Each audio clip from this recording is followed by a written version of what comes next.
بسم اللہ الرحمن الرحیم۔ آج کی اس ویڈیو کے اندر ہم آپ کو سورہ اخلاص کے معنوی اسرار بتائیں گے تاکہ سورہ اخلاص پڑھنے کا ہمارے اندر جذبہ پیدا ہو، اور اس سے یہ بھی پتہ چلے گا کہ اگر ہم سورہ اخلاص پڑھ کے احسال کرتے ہیں تو جب پڑھنے والے کو ثواب ملتا ہے تو جس کو پیش کیا جائے اس کو ثواب کیوں نہیں ملے گا؟ تو آئیے سورہ اخلاص کا مقام نزول سنیے۔ سورہ اخلاص ایک قول کے مطابق مکی ہے اور ایک قول کے مطابق مدنی ہے۔ اس بات کو تفسیر خازن کے اندر ذکر کیا گیا ہے، اور سورہ اخلاص کا ایک رکوع ہے، 4 آیتیں ہیں۔ سورہ اخلاص کے جو اسماء ہیں اس کے بارے کے اندر مفسرین نے اس سورت کے تقریباً 20 نام ذکر کیے ہیں۔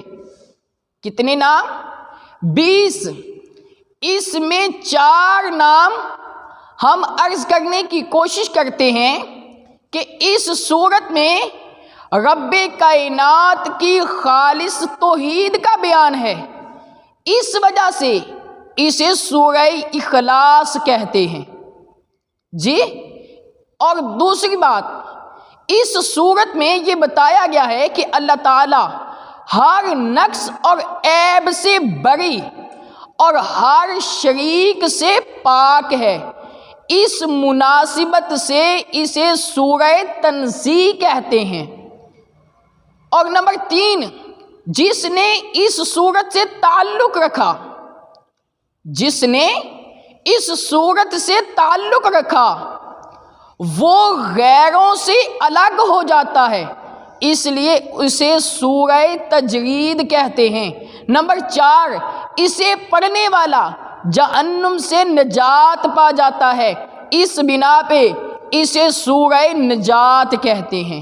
تو آئیے سورہ اخلاص کے بارے کے اندر احادیث میں بہت فضیلتیں وارد ہیں، ہم ان میں سے 2 فضیلتیں عرض کرنے کی کوشش کرتے ہیں۔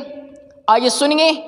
حضرت ابو سعید خدری رضی اللہ تعالی عنہ سے روایت ہے، نبی پاک صاحب لاولاک حسنین کریمین طیبین طاہرین کے نانا جان نے ارشاد فرمایا کہ کیا تم میں سے کوئی اس سے عاجز ہے کہ وہ رات میں قرآن مجید کا 3/4 حصہ پڑھ لے؟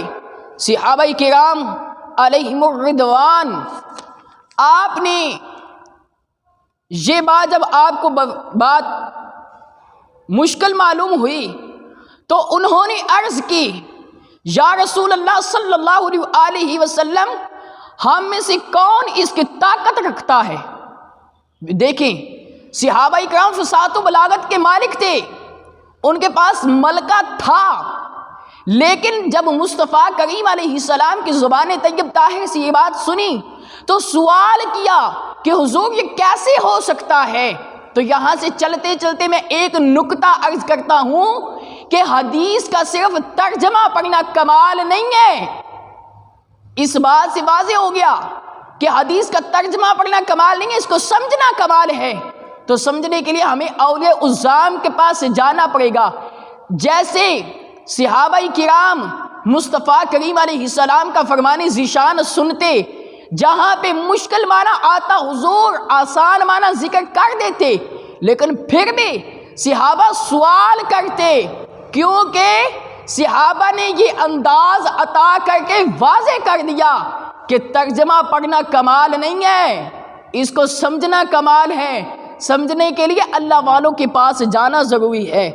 تو آقا علیہ السلام نے جب صحابہ نے سوال کیا نا تو آقا علیہ السلام ہم میں سے کون ہے جو اس کی طاقت رکھتا ہے؟ تو آقا علیہ الصلوۃ والسلام نے ارشاد فرمایا سورہ اخلاص تہائی قرآن کے برابر ہے۔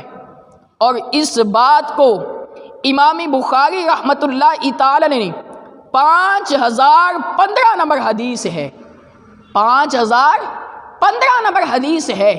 اس سے میں آج کے اس کلپ کے اندر 2 باتیں ذکر کر رہا ہوں 5015 نمبر حدیث سے، کہ نمبر 1 بات اس سے واضح ہو گئی کہ قرآن کریم کا جو سمجھنا ہے وہ حدیث سے، اور حدیث کو سمجھنے کے لیے ہمیں اللہ والوں کے پاس جانا پڑے گا، اور سورہ اخلاص کی جو فضیلت ہے وہ بھی واضح ہو گئی۔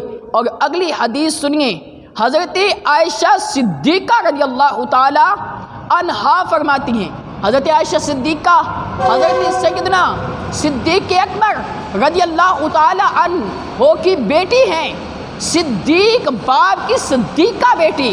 وہ کیا روایت کرتی ہیں کہ حضور پر نور شافعی یوم النشور نے ایک شخص کو ایک لشکر میں روانہ کیا، وہ اپنے ساتھیوں کو نماز پڑھاتے تو سورہ فاتحہ کے ساتھ سورت ملانے کے بعد سورہ اخلاص پڑھتے تھے۔